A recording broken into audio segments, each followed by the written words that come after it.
150 million pesos in sales. Whew! Grabe. Paano nangyari yan? Negosyo, di ba? Hindi yan mangyayari yan sa investment. Maniwala kayo. That's number one. So, mag-isip ka na ng negosyo kung anong pwede mapasukan ng negosyo.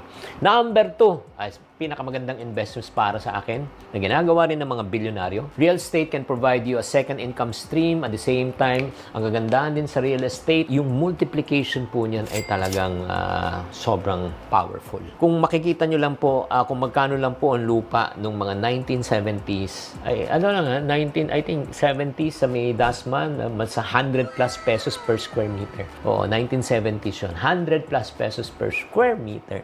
Ngayon po, magkano na po ang Dasman? Sa 400,000 pesos per square meter.